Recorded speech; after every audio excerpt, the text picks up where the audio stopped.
We're live in the barber shop on a beautiful August day. Oh, do these things recline? Jeez. What am I doing? Getting my haircuts at that other place. Yeah, right here. I feel like I'm poolside right now. Yeah. Why don't you go ahead just introduce yourself with people that don't know you, Alex. I'm Aalix Dydell, owner of Asian Sports Barbershop here in Rochester. Been open for about 9 months now, and I'm here with Karsen. Karsen's going to interview me today and give you guys some more information about myself. Yeah. You and I have met a few different times, maybe kind of out and about on the town, but we, really sat down and met last week, or a couple weeks ago, actually, 2 weeks now. On a Tuesday, Bucky Beeman introduced us in a meeting setting. I met Ryan Froh and also Christian there as well. Kenneth, this segment's names, people of the internet. You mentioned your YouTube channel, and that has quite a bit of hits. You said 30,000 subscribers? Yeah, just about 33,000 right now. So tell me how did you get to that point? Did it start before the barbershop, or did it start when the barbershop started 9 months ago? So it started, back in about 2010. I was sitting at home bored. That's when I really just started getting into cutting hair. I didn't even take it serious at the time. And I went ahead. I had a camera sitting around. I created a video talking about some hair clippers. I didn't even know what I was talking about. But I talked about what I knew about them. And I posted on YouTube, and people started to subscribe to it. Then they started asking me for a haircut tutorial, teaching people how to cut hair. So then I went ahead, got a friend, I made a haircut tutorial. And then with that, the subscribers start rolling in more and more, and then people request more videos, and then I just keep making them. And then once I saw the potential I had with YouTube, how to build my brand, and I saw there was opportunity to get paid with it, then I started to take it more serious. Mm-hmm. And so when getting into it, I never did it for money. I just did it for fun. Right. Now it's turned into something that's I can monetize, and I enjoy doing. And you probably when you started, you never thought it'd get to this many subscribers. I mean, that's huge. I mean, 33,000. We're talking. I mean, obviously not a lot of them aren't living in the local area. I'm guessing. Yeah. So I mean, it's worldwide. Yep. It truly is. What kind of? I mean, you get feedback, you get comments, you get thanks so much. I can cut my son's hair. You know what I mean? That I'm sure that kind of makes you feel good a little bit. Yep. Yeah, so I mean, there's all different types of feedback on there. I mean, I've got the worst of the worst comments, and I know how that is. Yeah, starting out, I wasn't a great barber or anything. The haircuts that I put on right away, I mean, they were terrible. Yeah. And if you go on my YouTube channel, I decided to keep all my old stuff on there just to kind of show my growth where I was at that time compared to where I am now. And so if you go on there, you can see all my old video. I mean, they were terrible. Sitting in front of the camera, I was just so dry, and so basic, and I mean, it's embarrassing going back and watching the old videos. But fun, yeah, no, it is. But I mean, I've gotten great comments. I've gotten terrible comments. It's just one of those things I learned to, it used to bother me a little bit. I'd be like, oh dang, But now I'm like, hurts. I mean, it does. And now, I don't care. People say what they want. Barbering is one of them things that every barber has their own way of doing things. Yeah. My way isn't the same as Twan's way or Lou's way. And so, it's just one of those things. And, every barbers have big egos. So, would you agree with me on that, Twan? Yeah. Every barber thinks they have their own, their way is the way to do it.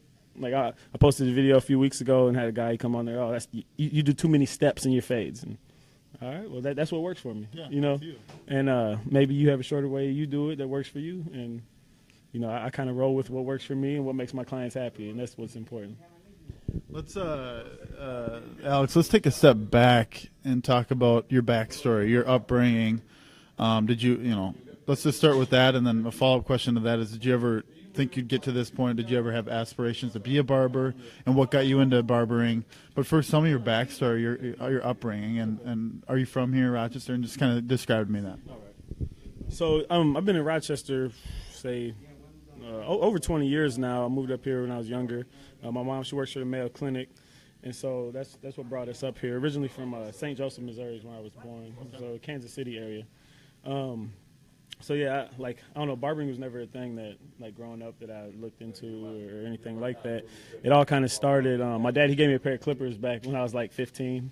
I was down in Kansas City living with them, and I came back up here and I got brave enough to cut my own hair. And at the time, there's no barbers in Rochester, so the whole time like there was one guy, and I was like, every time I go to him, he messes me up. I was like, I can mess myself up for free. I was like, I can go buy my own clippers. So I used those clippers my dad gave me to get myself my first haircut. Like, it wasn't anything special. Like, I was like, dang, I should wear a hat. Like, but it worked for me. So then I eventually went and bought some better clippers. After I graduated, I went to Mankato State University. Oh, nice. And then at Mankato State, like during the summer when I was there, I would be in the bathroom, cut my own hair in the dorm room or in the dorm bathrooms. It's all set up. So people would always come in, and there was no barber in Mankato. So they're, hey, can you cut my hair? I didn't know how to cut hair. Like I can cut it all even. I kind of line it up a little bit, but that's it. I can't do any fading, nothing like that. But I was cutting a lot of hair out there doing that. So I eventually ended up moving back to Rochester. When I moved back to Rochester, I bought some better clippers. And I just start cutting friends' hair and things like that. And still at the time, I never thought it was going to be something that I was going to be doing for forever. When I got back here, like I said, in 2010, I started doing the YouTube stuff. So I started taking it a little bit more serious. And then that just kind of transitioned to, I was making decent. I was charging like $7. I was charging $7 my first haircuts, and then that went up to 10, and Then I turned the basement of my mom's house into my little barbershop. I first started out as like a little closet room. You can ask like Tim and all those guys; they all know about it. It was, it could literally fit. I had a computer chair and a mirror hanging on the wall, and I put up these little shelves. It was like as big as that card table right there. Nobody else. And then the rest of the room was laundry room.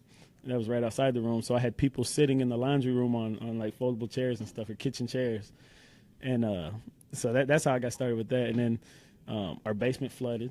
Oh, no. And like it was a living area down there. So the big area was all flooded. We had to rip out the carpet, throw everything down there away. So my mom, she wasn't doing anything with it. So I was like, I'm turning into my barbershop. So I bought like some carpet, some cheap tile, put it all down. My dad, he got me a barber chair, like a fatigue mat, and another little station. And, I set that up down there, and I was cutting hair. And that was my little barber shop. And was that your full-time job at the time? No, it wasn't. Like I was still working, doing other things, working at restaurants and delivering pizza and all different types of things, And I wasn't really making that much money cutting hair. Like at the time, I do like 5 haircuts, I make like $50 in a day, and I thought that was great. I'm like, man, this is good. Yeah.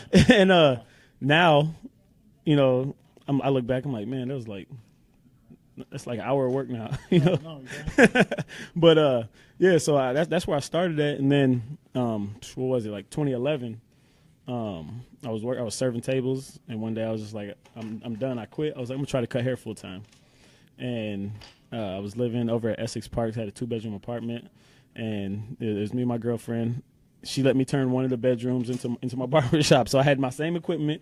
I moved it from my mom's over there, and I turned that into my barber shop. And I had people coming in, and I was doing it full time. And at first, like it was kind of scary because I wasn't sure if I was going to be able to make it. Right, exactly. And I'm like, now I have rent, I got bills and stuff. I'm not living with my mom anymore, so I gotta make this work. And then I was keeping track of what I was doing, and month by month it was growing. Like the first 2 or 3 months, it was about the same, but it grew and grew and grew. And then at that point, when I started doing it full time, I knew that. I wanted to open a barbershop one day, and this is what I wanted to do. And let's see, 2016. That's when I ended up going, January 2016. I went to barber school, got my license, and so I was cutting out of my houses, and like I was moving around every year when our lease was up. And so then I got another house and it had a basement with its own door, and then I had my barbershop down there. And like I got tons of pictures of all that stuff. I can like share with you sometime. Yeah. But if I may ask a question and follow up to that, talk to me about the courage and the risk to, because when you have a job, it's you're comfortable. You get paid every 2 weeks. It's a routine, and you always expect it. It's always going to be there if you can maintain a job.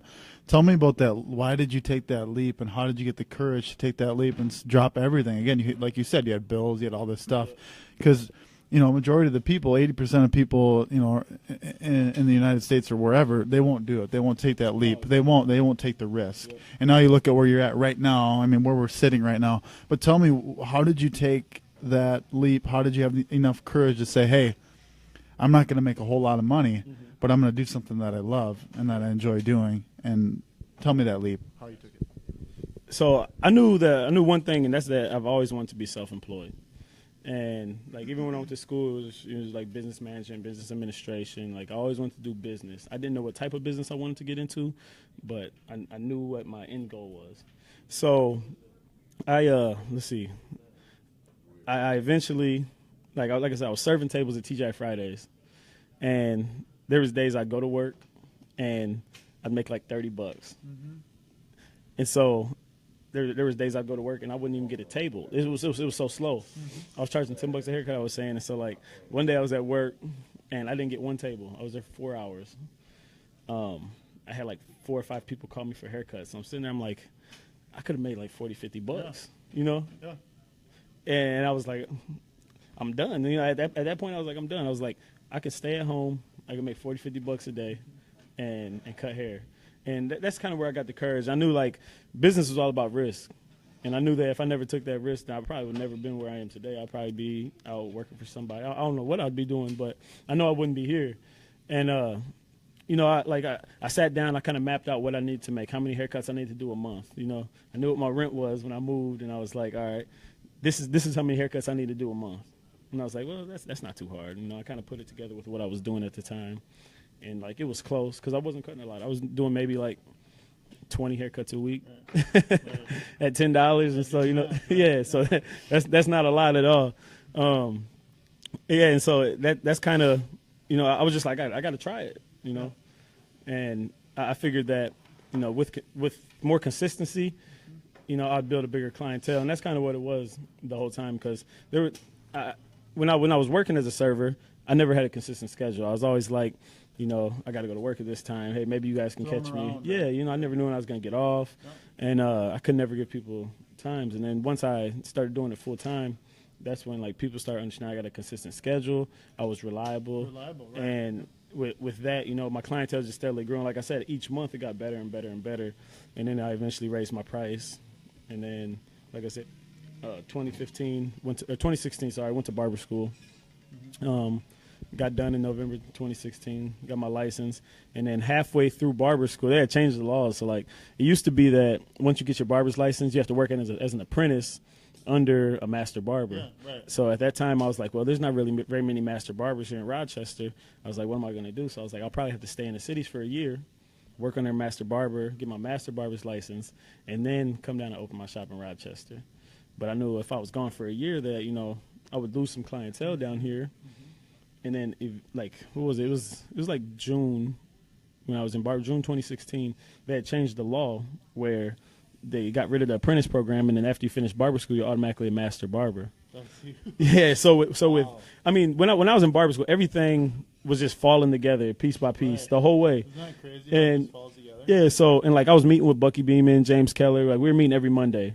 And we're always talking about business, young professionals, you know, what we could do to build our brands, to build our companies that we're working with. And I was just like, you know, one Monday I was like, hey, Bucky, I need a location. Like, I'm opening a barbershop as soon as I get my barber's license. And, like, I mean, at first, I don't know if I believed it at first. You know, like, I knew I wanted to do it, but at the same time, I'm like, I got to start planning for this. But I'm like, is it real? Is it really going to happen? And so me and Bucky, a couple months later, went out, started looking for spots. It was a couple weeks later, and I signed the lease for this place in July 2016. And I came in here. I had my hands full, you know, like going to barber school. I wasn't making that much money going to barber school. I was driving up. I was living up by Winona at the time, so I was driving 2 hours to school every day and then 2 hours back to Rochester. Wow. And then when I got back to Rochester, I was cutting hair from 6:30 p.m. I was in there as late as 1-2 o'clock in the morning sometimes. And so, you know, but that's what I had to do. It was like, yeah, because I'd been cutting hair about 3 years full time at this point, and I was like, this is my job now, you know. And I was like, well, what am I going to do while I'm in barber school? There's not very many places that let you come into work at 6 p.m. And I was like, well, I just got to keep cutting hair, but now I got to I got to work with my hours. And I'm like, I was afraid at first because I didn't know if people were going to work with my hours like that. You know, people were used to coming and getting haircuts at noon and 10 a.m., 1 o'clock in the afternoon. And I'm like, man, now people got to come at 6. And I'll get back to the shop at 6 o'clock, and I have lines of people just waiting. I have 6, 7 people waiting at a time. People will come and wait 4 to 5 hours just to get a haircut. And, like, I mean, I appreciate it so much now just looking back.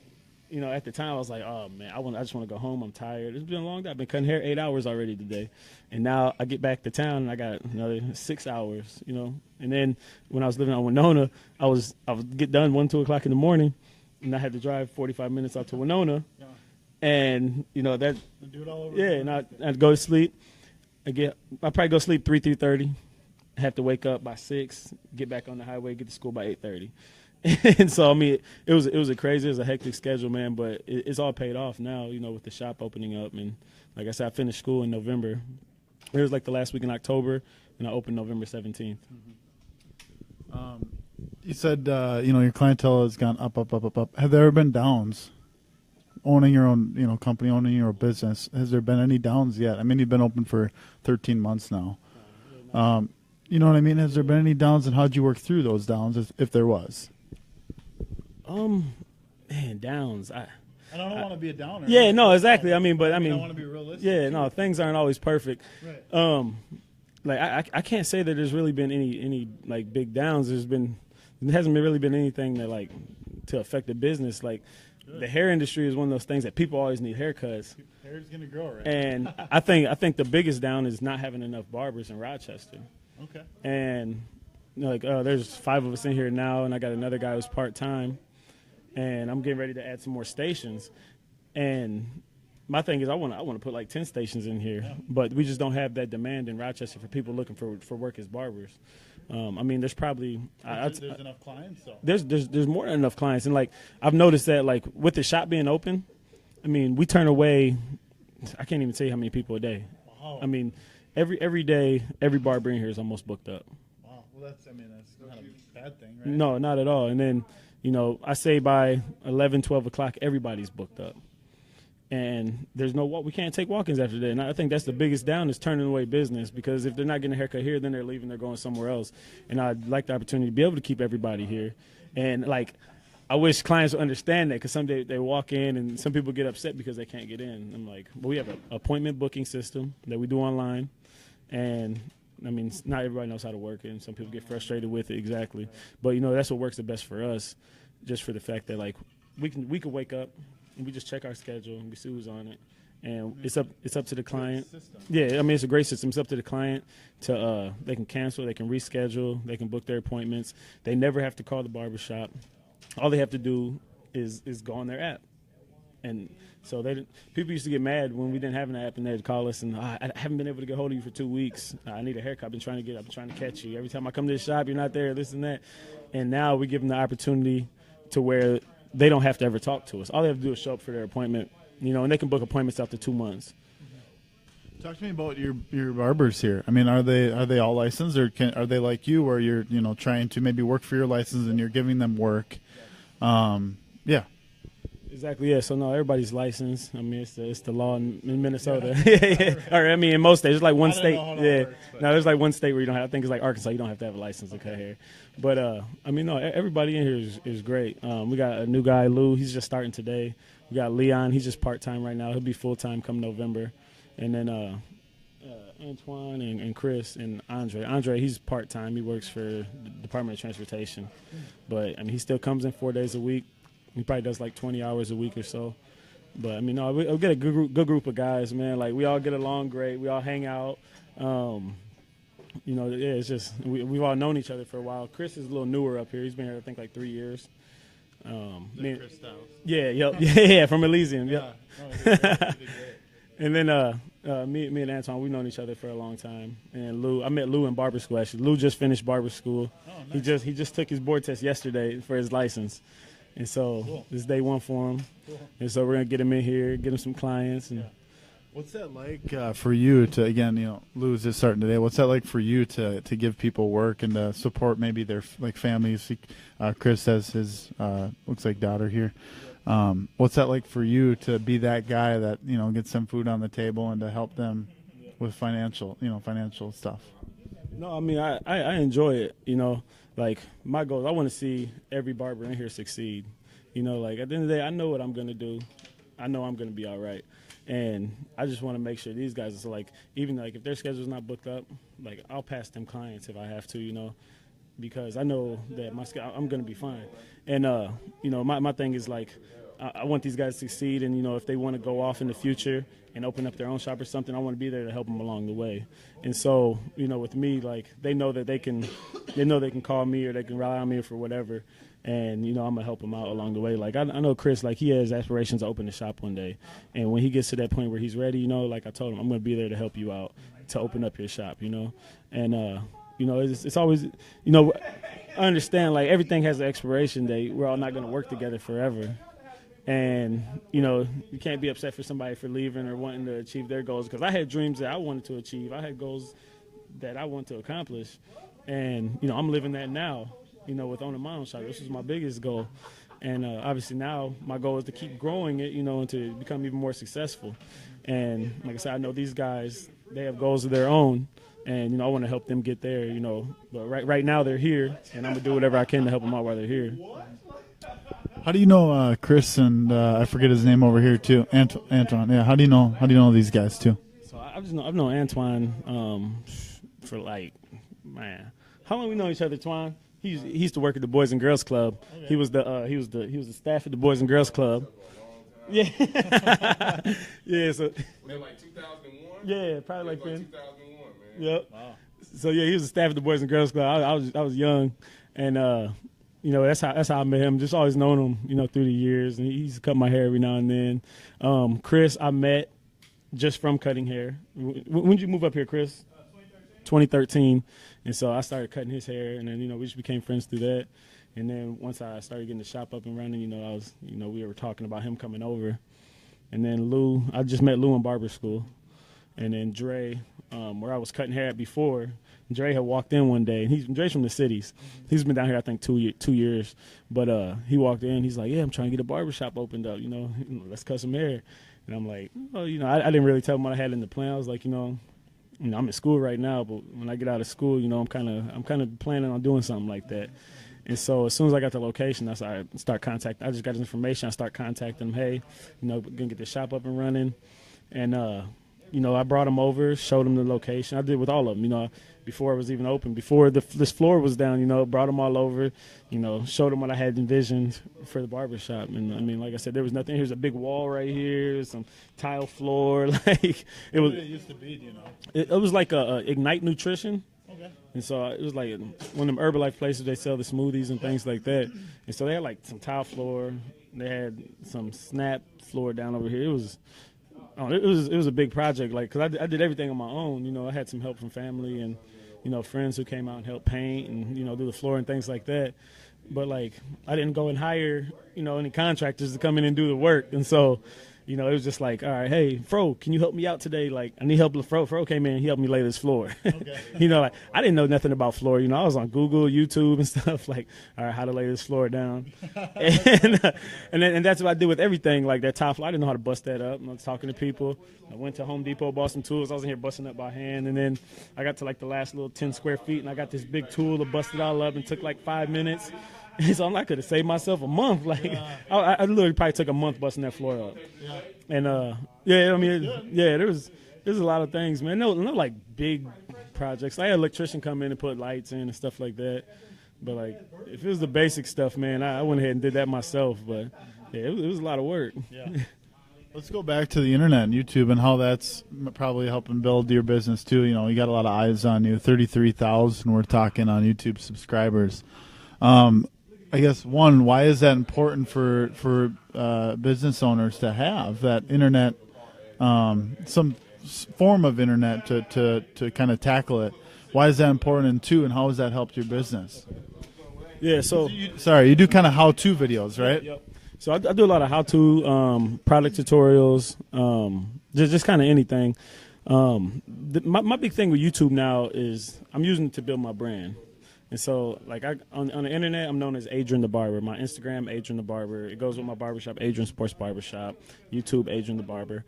And that's what everybody knows me as who watches my stuff and follows me.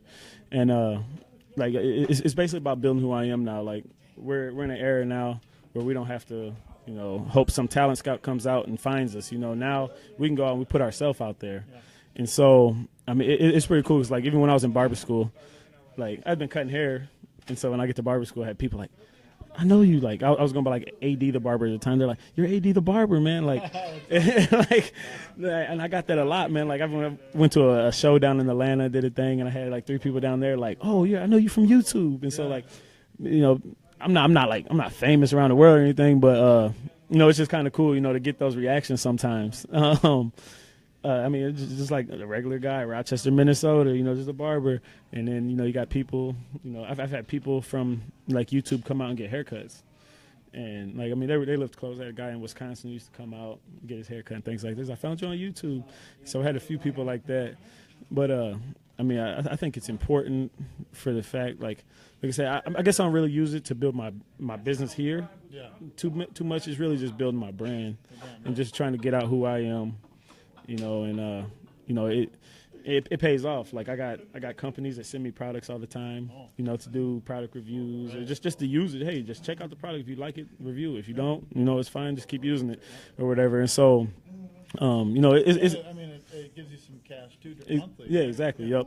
And so, you know, with that, I mean, you can do it. It's like a part-time job, you know. And it just really depends how much time you put into it. And I think that's my biggest thing is, like, my consistency hasn't been the best with YouTube. Yeah. And, like, you do one a week? Yeah, so I try to do 3 a week, every Tuesday, Thursday, and Sunday.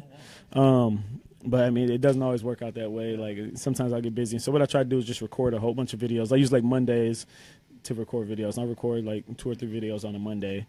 And then I'll just go through and edit them and then put them out. And so, like, I was so busy last week I didn't have a chance to get a video out. I got one coming out this week. What's today? Tuesday. Yeah, so I don't have one coming out today, but I have one Thursday and one Sunday this week.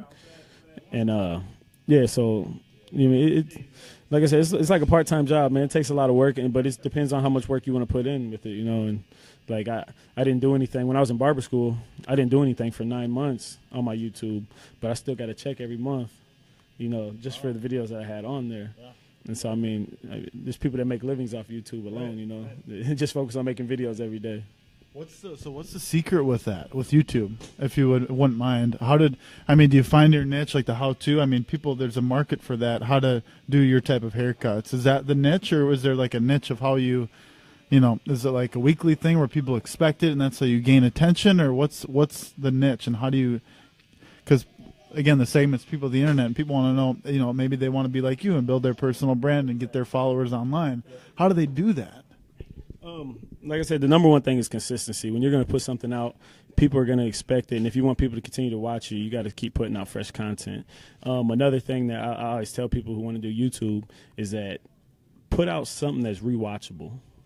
If you just put out a vlog and somebody watches it one time, they never have to watch it again, that video, it might do good right away, and after everybody watches it, you might get 20 views a day. And so all the content I put on there is rewatchable content. So you go on there, you learn how to do a haircut, and then you'll say, okay, I need to go back, I need to watch this again. You know, maybe I missed something. And so that's something that, like I said, those 9 months where I wasn't doing anything, people were still watching the videos, you know.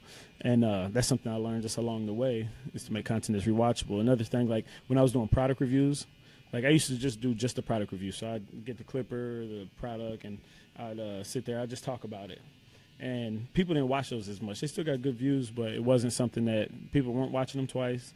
And, you know, a lot of people weren't even watching them at all. So what I started doing is I found out, like, I used to do Tuesday was a haircut tutorial, Thursday was a product review, and Sunday would be just like a miscellaneous video talking about the business of barbering. So what I started doing with those product reviews is putting them into haircut tutorials, because the haircut tutorials, people were watching them and they were rewatching them, and they would continue to grow. So you're always getting views, you know, every day.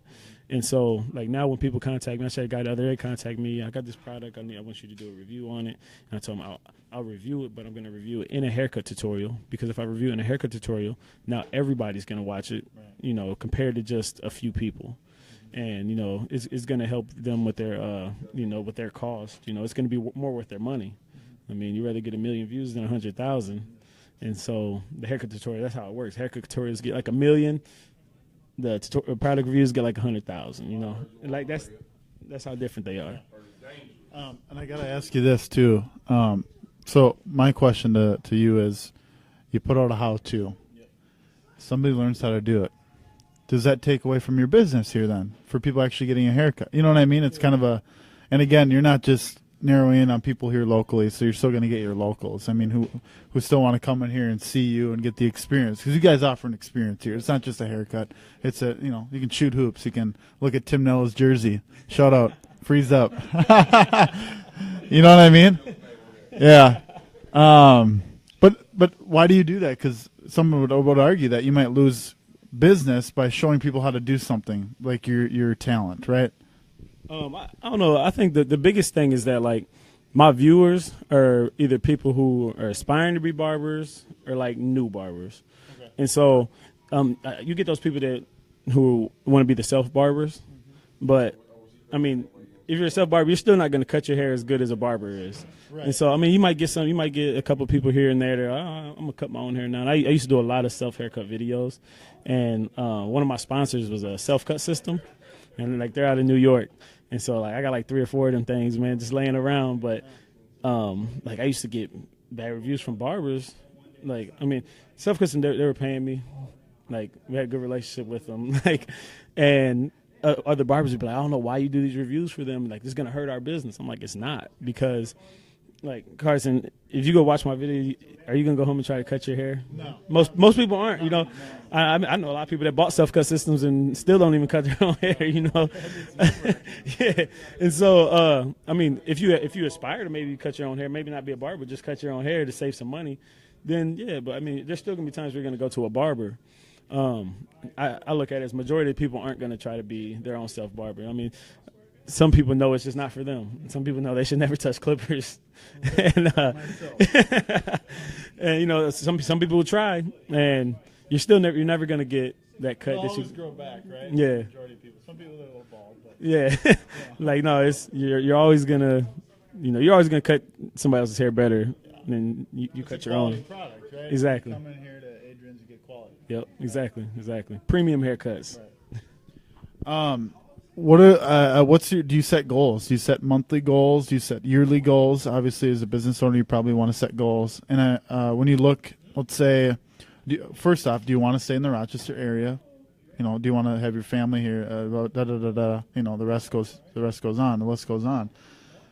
Do you want to stay here? And 10 years from now, where do you want to be? Do you want to be in a bigger building with more? Because again, you said you're turning people away, and I'm guessing you want to provide more business for people. I mean, my biggest goal right now is just to continue to grow the shop that I'm currently in. For future, yeah, I'd like to get a bigger shop. And I don't know, I feel like I'm kind of like the pioneer in Rochester when it comes to barbering. Like, you know, I want to be at the head of it, because it's really in the beginning. There's not, like I said, there's maybe 20 barbers in Rochester total, if even we have that. And, you know, there's the possibility, I mean, with the city growing, that more people are going to be interested in coming down here. Like, when I talk to like owners of barber schools and stuff, they all know. I was in North Dakota at the barber school out there, and the lady, she's like, I'm trying to send my students from North Dakota to Rochester because there's nothing in Rochester. And like, I mean, it's cool right now. We're the only one. There's not I mean, we're the biggest shop. There's other barber shops. Spilling water, but there's other barber shops. But I mean, we have the biggest barber shop, and you know, like I said, I want to be at the head of barbering in Rochester, and like being here long term, like, I don't know. There's times where I want to go, because I know there's better opportunities other places. Mm-hmm. But at the same time, I'm like, you know, I got the opportunity to kind of lead something down here, and you know, that's, I feel like business is stopping. Yeah, exactly. When you're the only guy pretty much in town. Yep, and I mean, it's only going to keep going up. That's the thing. people's hair isn't going to stop growing. No, and I mean, we cut every style of hair. You know, we don't just do one or two styles. We do every style of hair, no matter what your background is. We can take care of it. You know, everybody in here is trained to cut anything, and so, like I said, barbers have big egos, man, and I wish that ultimately, you know, we could connect with the other barbers in Rochester and maybe get something going on with them down the road. Because, I mean, I think it'd benefit us all. But, yeah, it's just, you know, some people, they want to do their own thing, and, you know, I mean, and that's fine, you know. But why? So you're Aalix. Why Adrian's? Or how does that come into play? Adrian's Sports Barbershop. So Adrian, that's my middle name. Okay. Yeah, so not a lot of people know that. And I don't know, like, when I was young, I used to not like my middle name. I thought it was weird. I thought it was like corny. Adrian, you know, Adrin. My dad loved it though, and like my dad, he used to always call me Adrian. You know, Adrian. And so I don't know. As I got older, I was like, man, I want to use my middle name for something. I like it. And like I said on YouTube, I was going as AD the Barber, and I was like, that's generic.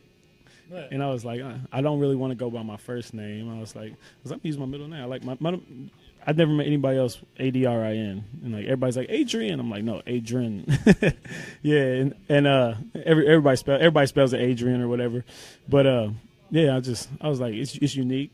Like there's nobody else. You can go on Instagram or whatever. You're not gonna find any other Adrian the Barber or anything like that. And so I just chose that, and I just ran with it, man. And I named my shop Adrian Sports Barbershop, and then from there I was like, I'm gonna make that my whole brand, and then that's what I turned it into now.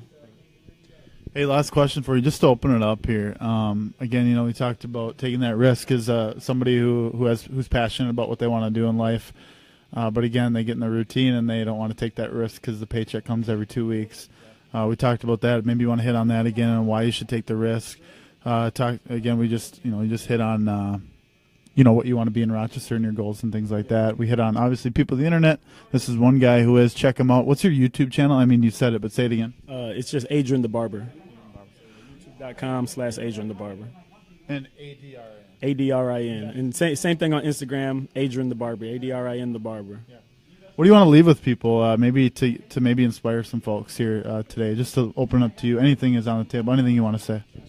So yeah, I mean, I think anytime you get into something, whether it's business or whatever, I mean, there's that risk, you know. And a lot of people question, do I want to take that risk? Do I want to take that risk financially because I'm going to have to invest so much money into this to get it started? Or, you know, even time. You know, time is money. And so I think that the biggest thing is that, you know, if it's something you're passionate about and it's something that you really want to do, me personally, it's always worth the risk for me. And, I mean, that's anything I get into business-wise. You know, I know there's some risk. I know I may lose, but I know that the reward at the end could be greater. And, you know, I'm all about striving towards that reward at the end. I just think it all comes down to planning and how you go about things. You know, you can't get into business and be lazy. You know, you can't get into business and say, I'm just going to work 8 hours a day. You know, that's it, and I'm going home. I'm just going in 9 to 5. Yeah. Because it doesn't work like that. Like we said earlier, you know, being self-employed, you work for free more than you ever had in your life. And so you have to be able to accept that. Like, I might put in 16 hours a day, and I might only get paid for 2. Or I might not get paid at all. I might do all free work. I mean, there's been plenty of days I've done stuff for free. You know, I've had other little business ventures I went out on, and I've lost money, and I've made money, and I've lost time and didn't get anything for it. But, you know, I think it's all kind of made me to where I am now today. And I don't know, like I wouldn't take it back. And if I had to do it again, I'd risk it again. I'd risk it double, you know, than what I did the first time. And I just think, like I said, you have to be passionate about it. You have to plan. And anybody can go out. And that's what, like, I run into people all the time. They're like, you know, I want to be self-employed. I don't want to keep working for somebody my whole life. But I don't know what I'm going to do. And I always tell people, find your hobby that you like to do and figure out how you can make money doing it. You know, barbering was just my hobby. And, you know, I didn't get into it for the money, but the money came with it after I put the work in. And, you know, I think that's just the biggest thing is, you know, find what you like to do. There's, no matter what, making pottery or whatever, you know, somebody's making money, you know, selling that clay or whatever, you know. What can you do, you know? And that's what it's all about. Thanks so much, buddy. I appreciate it so much. Again, Adrian Sports Barbershop, where he's located Just off 37th Street, Northeast Rochester. Come check them out. Again, how old are you? I didn't even ask you that. 28. Yeah, young guy. Doing big things for, again, his employees in Rochester and giving people that market to come and get a haircut. Again, I met you through Bucky and a lot of other young professionals in the area. Grateful for that. So thank you guys so much for tuning into this broadcast. Maybe we'll get Chris Styles in here next. What do you think? Huh? A couple weeks? Not only a barber, but a rapper? Yeah? All righty. Thanks, guys. Appreciate it. Thanks.